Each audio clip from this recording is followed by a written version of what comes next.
never made it down there to that, yay, life is good.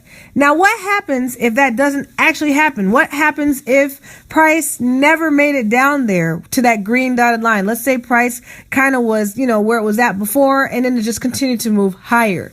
I would never be entered into the trade until it crosses that green line. Okay. So some people like to set, pending orders like a sell stop or a buy stop because it brings them security, knowing that, well, if price doesn't do what I wanted it to do, then I don't lose any money anyway.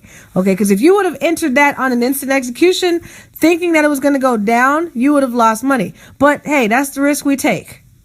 I'm big on showing you real life examples. So, it's always easy to show a really pretty picture, of perfect drawing. So now I want to show you an actual picture. So you see here how price was going down, it looks like it's going down. And hopefully you understand, what a sell looks like, what a buy looks like. If you don't, please go back and check out my video that I created on what a buy looks like, what a sell looks like. All right. So we're assuming price is going to go down. Remember, keyword, I'm assuming. Maybe I drew up my chart. Maybe I, created if-then statements. If price comes here, then I do this, and you'll understand this from support and resistance video that I was just talking about. If price does this, then that. So I'm going to assume that if price comes down here, then I want to be in a sell. So price comes down and I'm assuming that, okay, price is going to come down here. I want to be entered. So that's the actual picture. We just finished talking about a sell stop, guys. A buy stop is pretty much the same thing. It's just a buy version. All right. Same, everything applies. Right now, you're not currently entered in trade because threshold has not been crossed. You're expecting that price is going to continue to make its upward movement. All right. We're expecting price is going to rise, but we're not actually in the trade until the threshold has been crossed. So now you see that the threshold has been crossed, so I'm entered into the trade. A buy stop is just like a buy. It's regular. You expect price to rise. The stop is what makes it as though, hey, you only have to cross the threshold once. Keep the idea of, like a race in your mind, at the forefront of a race, okay? Keep that in your mind. To recap, a stop order is when price crosses the threshold and continues in the current direction. See, the key is that it continues in the current direction. So remember, if it's a buy stop, if you set a buy, that means price, once it activates that area, it will continue going in that same direction, up and away. If it's a sell stop, it will continue to move down once it crosses that line in that current direction. So we've talked about what a stop order is. Now let's talk about limit orders.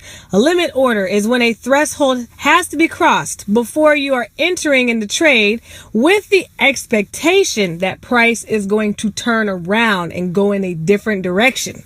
Okay, so if you look at this picture, limit orders are like a boomerang. All right, so you throw it and it comes back, or like a U-turn. All right, it's another way of looking at it. Price has to go one way before it goes the other. So an example, up before it goes down, or down before it goes up. Okay, so you're expecting that price is going to continue for a little while, and then it will eventually turn around like a U-turn.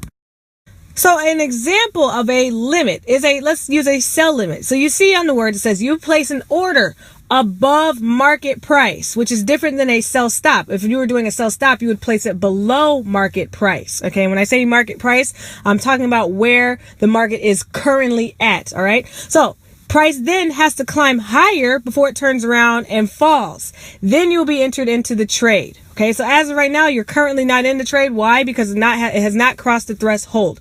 The moment it touches that line, you are activated. The moment it touches.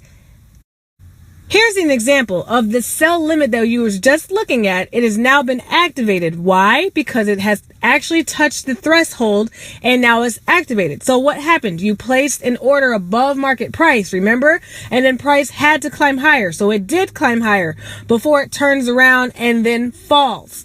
Then you are entered into the trade. So as you see, that's what happened here. Now, let me give you more of an actual example of when you would use a sell limit, or how would that apply like in real life, not necessarily just in the market. Think about a house. If you own a house, think about the fact that you have a house. Maybe the market is bad at the time. Whatever the going rate is not what you want for your house. You know that you can get better for your house if you wait it out, wait for the market to turn around again.